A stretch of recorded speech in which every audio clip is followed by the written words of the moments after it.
안녕하십니까. 똑똑한 환율 이야기, 환율 톡톡 이코노미스트 문정입니다. 오늘 이 시간에는 이제 환율 쪽뿐만 아니라 이제 다른 쪽의 전문가들을 모시고 좀 더 깊이 있는 얘기를 좀 나눠보려고 하고 있습니다.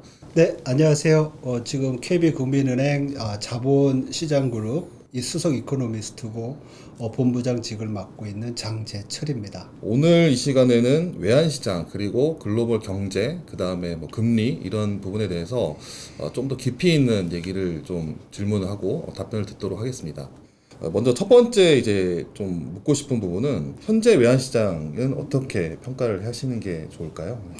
뭐 외환시장 하면 굉장히 이제 범위는 넓습니다. 그렇지만 우리가 이제 시장의 바로미터가 환율이고 환율의 변동성이 굉장히 크고 최근에는 과거 금융위기 수준으로 환율이 이제 달러 원환율입니다. 달러 원환율이 올라가면서 와 이건 뭐 위기가 오는 거 아니냐 이렇게 이제 뭐 걱정하시는 분들이 많습니다. 이러한 어떤 시장에서의 변동성은 앞으로도 좀 당분간 지속될 것 같고요. 왜 이제 이런 말씀을 드리냐면 우리가 봤던 그런 외환시장에서의 주요한 몇 개의 동인이 있습니다. 드라이버 축이 있는데 이 축들이 당초 예상했던 것보다 방향성에서도 틀린 부분이 있고 또 아니면 속도가 빠른 것도 있습니다. 그래서 뭐 방향성 문제라고 하면 예를 들면 달러의 가장 큰 뭐 경쟁 통화인 유로화가 지금은 과거에부터 지켜왔던 패러티 즉 일이 깨졌죠. 그렇죠. 이렇게 달러화의 가장 강력한 경쟁 통화인 유로화가 약세가 된다 그러면 달러도 굉장히 더 강해지는 거겠죠. 맞습니다. 두 번째로는 연준 미국의 중앙은행인 연준이 생각했던 것보다 굉장히 이제 금리를 올리는 데 있어서 성급하게 이제 빨리 올리는 그런 스탠스의 변화가 있었죠. 통화 정책의 이제 기조적인 변화라고 할 수 있는데 예상 못했던 건 아닙니다.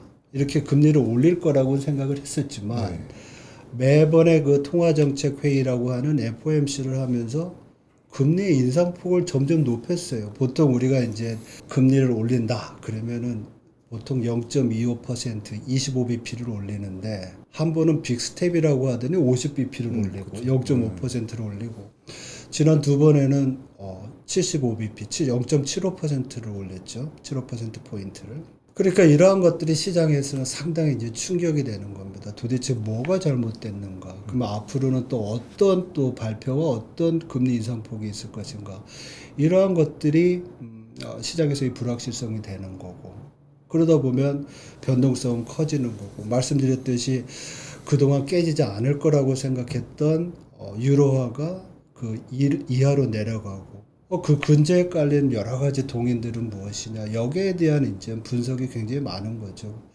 뭐 문재인 이코노미스트도 매번 얘기를 하지만 유럽 쪽에서의 천연가스 위기 사실 러시아와 우크라이나가 전쟁을 할 때 러시아가 아마도 이렇게 자원 무기화를 하지 않을까라고 생각을 했었지만 이렇게 강하고 또 빨리 뭐 지금 겨울철이 오지도 않았는데 에너지의 가장 강력한 무기가 될 수 있는 것은 사실 추위가 와야 되는데 추위가 오기도 전에 여름부터 이렇게 이제 에너지를 셧다운 한다든지 이러한 것들이 저희들이 당초 예상했던 거랑은 상당히 기조적으로 틀린 거죠.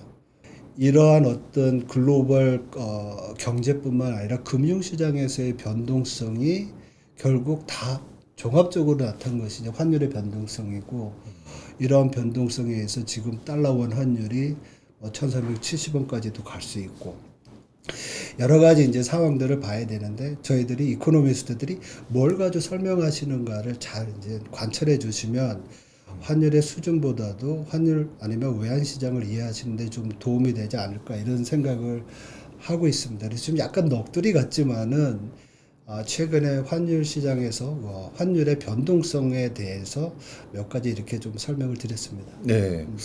아까 박사님께서 말씀하셨던 부분 중에서 일단 지금 뭐 달러 초강세잖아요, 사실상. 이제 달러의 강세를 이끌었던 미국의 기준금리가 박사님께서는 어느 정도까지 올릴 수 있는지, 그게 미국 경제가 버틸 수 있는 게 어느 정도까지 보시는지 그 부분에 대해서 좀 말씀해 주십시오. 예, 지금 뭐 문재인 이코노미스트가 질문한 내용은 자기가 더 잘 알면서 저한테 질문한 것 같은데 정책금리라는 것은 사실 뭐 경기를 죽일 수도 있고 또 살릴 수도 있습니다. 그러니까 경기가 이제 나쁘다 그러면 정책금리를 낮추면서 소위 말해서 우리가 이제 금융의 그 뭐라 그럴까 용이성, 파이낸셜 컨디션을 좀 완화시켜서 사람들이 돈을 더 빌릴 수 있게 해서 금리를 낮출 수도 있고 지금 이제 문정희 이코노미스트 얘기했듯이 지금과 같이 인플레이션이 좀 높은 상황에서는 인플레이션을 죽이기 위해서는 좀 경기도 죽여야 되는 그런 불가피한 상황이고 그래서 금리를 올려야 되는데 그 금리를 올리는데 그 바로메타가 되는 것이 이제 저희 이코노미스트들이 얘기하는 중립금리 수준이라는 게 있습니다. 그러니까 경제가 그냥 아무 문제 없이 잘 굴러갈 때, 뭐 예를 들면 중앙은행들이 설정해 놓은 2%의 인플레이션과 뭐 평균적인 경제 성장을 하고 실업률도 그치 높지 않을 때의 정책금리 수준을 우리가 중립금리다라고 이제 쉽게 설명드릴 수 있는데요. 그 부분이 지금 연준이 생각하고 있는 것들이 저희들이 추정을 할 때는 2.25에서 2.75% 정도 아니겠느냐 이렇게 이제 생각을 하고 있습니다. 근데 지금 이제 2.75%, 2.5%인가요? 2.5%. 2.5%니까 만약에 9월 달에 연준이 0.75% 포인트를 올리면 이제는 그 중립금리 수준을 넘어서는 거죠. 그러면 정상적으로 잘 굴러가던 경제에 맞는 합당한 그 금리 수준보다 정부 통화 당국의 정책 금리 수준이 더 올라가니까 이제부터는 이제 뭐 소비를 하기 위해서 차입을 한다든지 기업들이 투자를 하기 위해서 뭐 자금을 조달을 한다든지 이럴 때 약간 부담이 되겠죠. 그래서 우리가 그렇게 이제 중립금리 수준보다 높은 정책금리로 갈 때 이제 통화 정책의 어떤 그 상황이 긴축적이다, 타이트하다라고 얘기를 하는데요. 이번 9월달 금리를 올리게 되면 이제 그 영역으로 가는 겁니다. 근데 이제 문제는 얼마만큼 가야 되느냐 이제 이 문제가 되겠죠. 이 문제를 결정하려면 첫 번째로는 미국이 내년도에 인플레이션을 얼마 정도로 생각하고 있느냐가 굉장히 중요할 것 같아요. 왜냐하면 지금의 인플레이션은 이미 지나간 거잖아요. 그렇죠. 우리는 한국은행이 정책금리를 뭐 2.5다 이렇게 딱 하나의 레벨로 정하지만 미국 중앙은행인 연준은 금융위기 그때부터 정책 범위의 상한과 하한을 뒀어요. 0에서 0.25%다. 이렇게 이제 범위를 줬었는데 이 범위가 이제 점점 올라간 거잖아요. 이러한 어떤 상한 하한에 따른 그 범위 레벨이 쭉쭉쭉쭉 올라가면서 이제 타이트하게 가는데 내년도에 인플레이션을 지금 4%로 보느냐 아니면 3%로 보느냐가 중요하다는 말씀을 드리는 겁니다. 왜냐하면 지금 뭐 8% 후반은 이미 올렸던 0%로부터 여태까지 지금 2.5%까지 올린 거 이거 효과가 앞으로 나타나는 거거든요. 올해 하반기 내년. 그러니까 지금부터 더 올린다 그러면 내년 하반기에 나타날 인플레이션을 걱정을 하는 거죠. 그래서 내년도에도 인플레이션이 지금과 같이 뭐 8%대다 아니면 6%대라고 생각을 한다고 하면 일각에서 얘기하는 것처럼 연준의 정책금리 수준, 연방기금 금리 수준은 뭐 6%로 올라갈 수도 있죠. 우리가 보통 얘기하는 공식이 있는데 적정한 수준보다 인플레이션이 더 높다든지 경제 성장률이 적정한 수준보다 높다 그러면 굉장히 금리 올릴 수 있는 여지가 많은데 경제 수준 자체는 내년도 미국이 리세션에 빠진다 경기 침체 들어간다는 얘기도 많잖아요. 네, 그렇죠? 그러니까 경기 면에서는 금리 인상의 폭이 크진 않지만 제가 이제 말씀드렸듯이 인플레이션을 얼마만큼 봐야 되냐는 내년도 인플레이션 수준에 따라서 그 폭이 정해질 건데 결론부터 말씀드리면 저희는 요번 금리 인상에서의 그 터미널 레이트 최종 금리 수준은 약 한 4.25% 4%가 넘는 수준이 되지 않을까 이렇게 생각을 합니다. 그러면 미국이 이렇게 금리를 올리면 일단 미국은 체력이 좀 되잖아요. 경제 체력이 좀 된다라고 보는 거잖아요. 그러니까 이제 그만큼 금리를 올리는 부분이 있을 거고. 그런데 아까 박사님 말씀하신 대로 이제부터 올리게 되면은 이제 긴축으로 좀 더 타이트닝 되는 부분인데 그렇게 됐을 때 올해 내년 미국 경제하고 다른 국가들의 경제, 특히 우리나라 같은 경우도 어떤 영향이 있을까 좀 상당히 좀 고민스러운 부분이 있거든요. 그래서 그런 부분은 어떻게 보시는지. 지금 본다고 하면 미국도 그렇고 한국도 그렇고 내년도에는 성장세 둔화는 불가피할 거로 보여요. 네.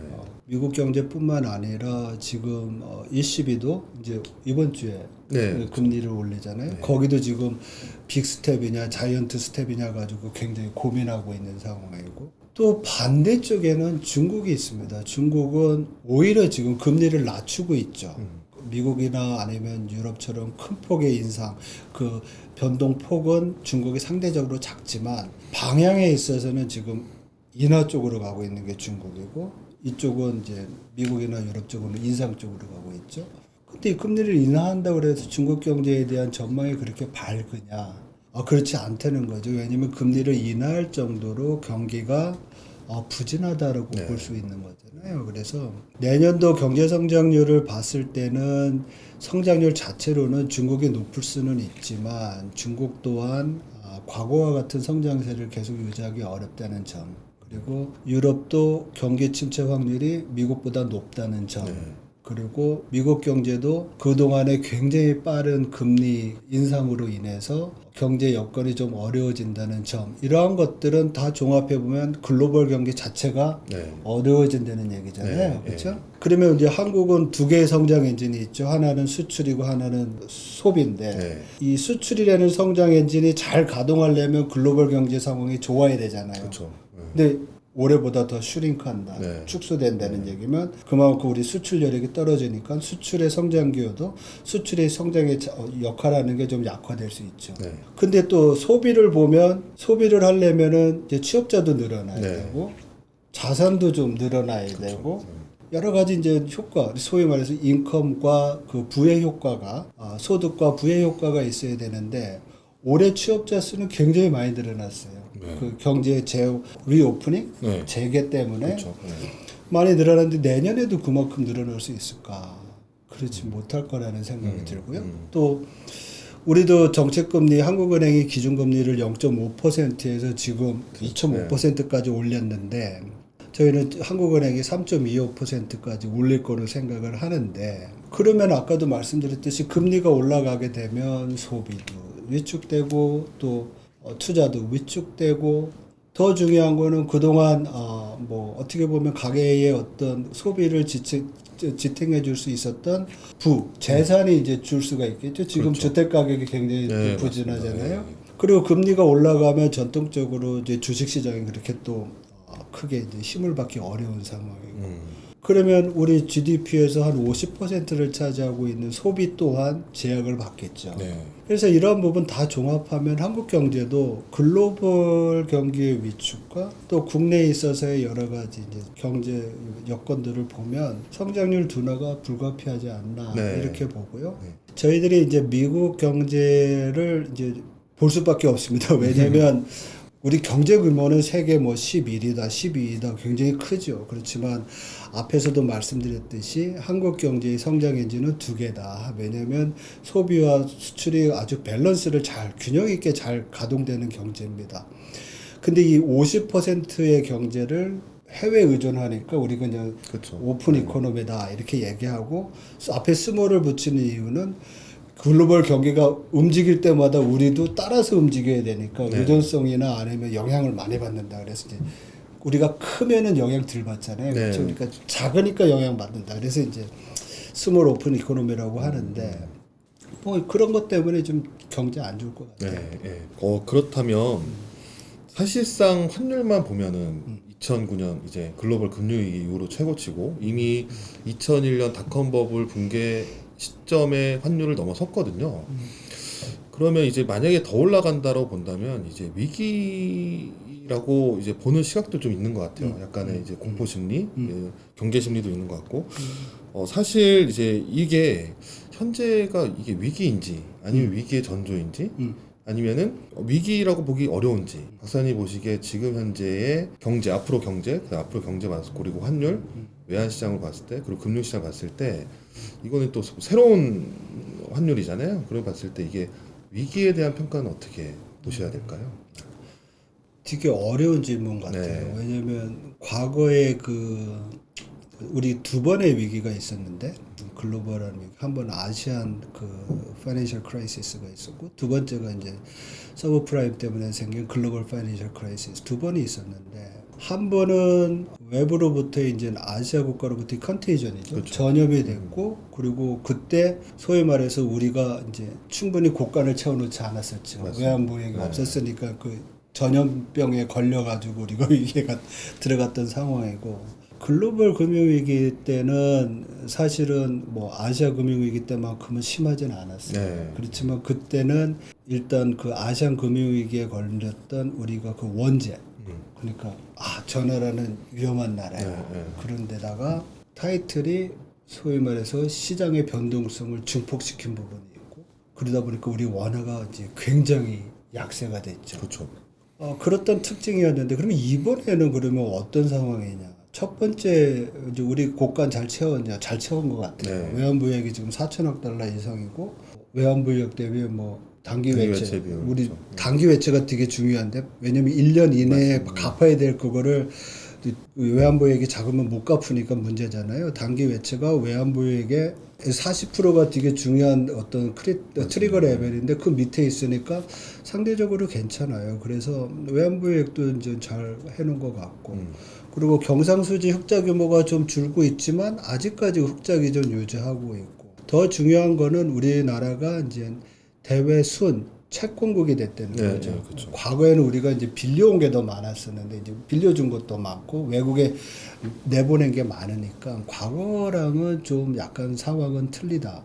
안전하다고 얘기는 할 수는 없지만 그 레벨에 대해서는 정확하게 말씀드릴 수 없기 때문에 그리고 두 번째로 그럼 우리나라 통화가 글로벌 금융위기 때처럼 변동성이 우리나라랑 아니면 이머징 마켓 몇 개처럼 크냐? 그렇지는 않은 것 같아요. 최근에 주요국 통화의 달러 대비 약세는 거의 비슷해요. 네. 파운드화나 유로화나 엔화나 거의 한 15% 내외에 연초 대비. 그렇죠. 그러니까 달러를 제외한 다른 나라의 크로스 레이트를 보면 다른 나라 통화 달러 말고 유로 원 아니면 옌 원 이렇게 나누면 달러에만큼 그렇게 다 그들 통화에 대해서 약세를 보이지 않는다는 거죠. 그런 부분이 좀 많이 틀린 것 같아요. 네. 근데 문제는 아직까지 이제 한국이라는 금융시장 자체가 우리 GDP나 퍼캐피타 인당 소득으로 보면 우리 선진국이지만 우리 금융시장이 그런 평가를 받지 못한다는 점이고 네. 그리고 과거 우리 금융시장의 변동성이 컸던 때를 보면 자본 유출이나 이런 거에 대한 어떤 우려가 컸거나 자본 유출이 있었던 때를 보면 이 환 변동성이 클 때가 많았다는 네. 거죠. 그래서 그런 면에서 우리가 좀 조심을 해야 되지 않나. 그래서 굉장히 저희들도 면밀하게 지금 모니터링을 하고 있는 상황이고요. 또 우리 기초체력이나 이런 걸 보면 안심할 수준이라고 하지만 그래도 최근에 단기 외채가 좀 늘어난다는 점 네. 그리고 이제 해외 투자가 점점 많아지고 있다는 점, 들어오고 있는 달러가 상대적으로 이제 줄어들고 있다는 점, 이런 것들이 좀 우려되기는 합니다. 그렇지만 지금 이 상황이 우리는 이제 위기로 갈 거야라고 판정하기에는 아직까지 좀 성급하다 이렇게 네. 이제 볼 수 있을 것 같아요. 네. 이제 경기 침체가 내년에 올 수도 있다. 경기는 더 어려워질 것이다라고 말씀하셨는데 내년에 오는 경기 하강은 어떻게 올 것인지 언제쯤 바닥이 될 것인지 환율이 여기서 더 올라가게 된다면 어떤 식으로 갈 수 있는지 경기 침체에 대한 거는 사실 이번 경기 침체는 두 가지 채널로 오는 것 같아요. 네. 하나는 금리가 네. 이제 굉장히 이제 빠른 속도로 올라가면서 그 동안에 상당히 이제 조달이라든지 아니면 운영에 있어서 이제 유리했던 금융 여건들이 이제 어려워지면서 경기가 둔화되는. 그래서 지금의 금리 인상은 여러분들도 이제 보도나 이런 데서 많이 들었듯이 연준이나 중앙은행들이 경기를 희생하면서 물가를 잡는다. 경기를 희생한다는 것은 경기 침체, 리세션을 각오를 하고 금리를 올리는 거다. 그러니까 금리를 이렇게 계속 올리면 리세션은 온다고 봐야 되는 그러니까요. 거겠죠. 네, 네. 그렇죠? 그래서 그런 부분에서 오는 거고. 두 번째로는 이런 금리 인상을 가져오게 한 인플레이션이죠. 네. 인플레이션은 왜 중앙은행이 인플레이션을 이렇게 무섭게 생각을 하느냐. 인플레이션을 제때 컨트롤 안 하면 인플레이션은 하이퍼 인플레이션이 될 가능성이 많아요. 하이퍼라는 것은 이제 막 들뜨는 거잖아요. 엑셀러레이트 된다, 더 가속한다 이런 상황이 되는데 과거에 뭐 독일이라든지 아르헨티나 우리가 하이퍼 인플레이션을 경험한 나라 굉장히 많죠. 예를 들면 지금도 유럽의 그 생산자 물가인가요? 네. 그거는 지금 거의 한 40% 35%. 네, 그렇죠. 물가 상승률이 40%라고 하면 우리가 알고 있는 그런 상승률이랑은 차원이 틀린 거죠. 물론 생산자 물가가 소비자 물가로 100% 전이는 안 되지만 이런 인플레이션은 첫 번째로는 임금 상승을 가져올 가능성이 크죠. 왜냐하면 가게의 구매력이 떨어지니까 그거를 소득을 보존받기 위해서 임금에 대한 요구가 커지게 되고 그게 이제 제때 이제 적용이 안 되게 되면 사회적인 어떤 또 갈등이 커질 수도 있는 부분이 있고 그래서 점진적으로 인플레이션이 왜 그 임금에 반영이 되더라도 임금이 올라가면 또 생산자는 다시 물가에다가 저임가를 하고 물가가 올라가면 다시 임금이 올라가고 그래서 소위 말해서 물가와 임금이 계속 순환적으로 상승하게 되는 그래서 우리 임금과 물가의 소용돌이라고 얘기하거든요. 웨이지, 프라이스 웨이지 스퍼럴이라고 얘기하는데 이런 현상이 이제 70년대에 나타나면서 인플레이션이 막 이제 치솟았는데 이런 상황이 될 수가 있는 거죠. 그렇게 되면 첫 번째로는 가계의 소득이 구매력이 떨어지니까 소비를 못하게 되는 거죠. 기업들은 투자를 하기 어려워지는 거죠. 그래서 이게 이제 굉장히 어려운데 이런 부분이 뭐 100% 그렇게 정 안 되더라도 부분적으로 이제 나타나기 시작을 하면 경제는 상당히 부담이 되겠죠. 그리고 마지막으로 달러 원 환율이 얼마까지 올라가겠느냐. 앞에서도 말씀드렸지만 달러 원 환율의 지금 그 상승을 드라이브하는 것은 달러 강세입니다. 달러가 강세니까 달러 원 환율이 올라가는 건 당연하지만 달러 요인과 또 원화 요인 우리 두 개를 이제 좀 나눠서 볼 필요가 있잖아요. 그렇죠. 근데 지금은 앞에서 말씀드렸듯이 우리나라 통화뿐만 아니라 다른 주요국 통화도 다 이제 약세를 보이고 있는 달러 강세. 뭐 일부 보도되듯이 킹 달러다 이렇게 얘기를 하는데 달러 말고는 이제 없다라는 얘기거든요. 그 정도로 달러가 강한데 이 달러 강세를 드라이브하는 것이 두 개인데 앞에서도 말씀드렸지만 연준이 금리를 굉장히 올리는 거. 그리고 두 번째로는 달러의 가장 두 번째 견제할 수 있는 그 통화인 유로화가 지금 약세를 보이고 있다는 점.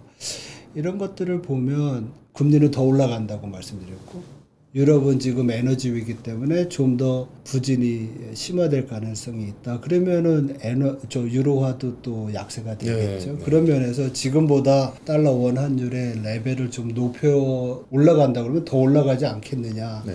이렇게 볼 수 있을 것 같아요. 지금 뭐 주요 6개국 통화에 대한 달러 강세를 측정하는 게 이제 DXY 인덱스라고 달러 인덱스라고 하고 있는데 그 달러 인덱스가 지금 110 정도 하고 있죠. 그렇죠. 110에서 115까지도 우리가 열어놓는다고 하면 뭐 1450에서 1470까지도 올라갈 수 있는 그런 상황 아니겠느냐 이렇게 볼 수는 있어요. 그렇지만 뭐 항상 시장은 오버슈팅 하기도 하고 언더슈팅 하기도 하고 이러기 때문에 그 레벨에 대해서 말씀드리기는 어렵지만 그 정황상 앞에서 말씀드렸던 달러 강세라든지 아니면 유로화 약세라든지 이런 것들을 보면 우리가 더 올라갈 수 있는 여지는 충분히 있다. 이렇게 이제 볼 수 있을 것 같습니다. 네, 일단 박사님 뭐 고견을 듣게 돼서 너무 감사드리고요. 뭐 앞으로도 저희도 계속적으로 환율 쪽뿐만 아니라 이제 글로벌 경제나 뭐 다른 이제 전문가 저희 이제 그룹 내 전문가들 모시고 다양한 얘기들 좀 다른 얘기들을 좀 편집을 해서 그런 것들을 좀 실으려고 하고 있거든요. 그래서 다음 시간에도 또 다른 이제 전문가 패널을 모시고 또 다른 이제 깊이 있는 얘기를 좀 하면서 환율과 다른 전문적인 얘기들을 좀 나눠보도록 하겠습니다. 지금까지 똑똑한 환율 이야기의 환율 톡톡이었습니다. 감사합니다. 네, 고맙습니다. 네.